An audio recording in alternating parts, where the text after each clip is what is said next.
Dans un monde où l'incertitude règne, la peur peut paralyser même les plus forts. Ce jeune homme, perdu dans ses pensées, incarne cette angoisse universelle. Son regard fuyant et ses mains tremblantes racontent une histoire silencieuse de doute et d'isolement.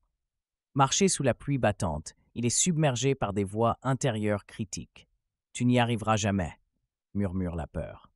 Cette scène montre comment nos propres pensées peuvent devenir notre pire ennemi quand nous nous sentons seuls face aux défis de la vie. Dans une chambre faiblement éclairée, une Bible ancienne s'ouvre à Isaïe 41:10. « Ne crains rien, car je suis avec toi. » Ces mots, prononcés il y a des siècles, résonnent avec une force intemporelle. Ce verset contient une promesse divine qui traverse les âges. Un souvenir précieux émerge. Enfant, il tenait la main de son grand-père devant leur petite église.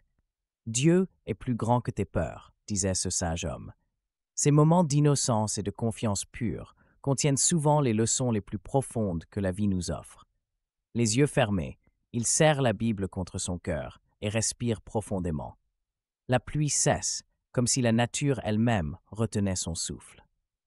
Ce moment de silence intérieur représente le premier pas vers la paix, l'acceptation que nous ne sommes jamais vraiment seuls dans nos luttes. Dans un rêve puissant, il affronte une ombre géante qui représente toutes ses peurs. À chaque répétition mentale d'Isaïe 41:10, l'ombre recule. Cette bataille onirique illustre la vérité profonde que nos plus grands combats se gagnent d'abord dans l'esprit et le cœur. En aidant une personne âgée à ramasser ses affaires éparpillées, il reçoit un sourire et ces paroles « Dieu envoie des anges quand on s'y attend le moins ». Cette rencontre fortuite rappelle que la présence divine se manifeste souvent à travers la compassion humaine la plus simple. De retour chez lui, il écrit dans son journal « Aujourd'hui, j'ai compris qu'il porte mes craintes ». La caméra révèle une simple croix en bois sur le mur, symbole silencieux que nos fardeaux peuvent être partagés. Ce moment intime montre comment la foi devient personnelle et concrète.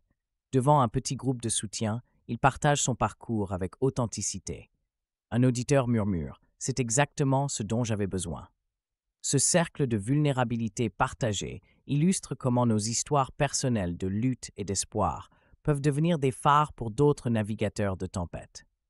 Nous retrouvons notre personnage principal, maintenant serein, lisant Isaïe 41:10 dans sa Bible.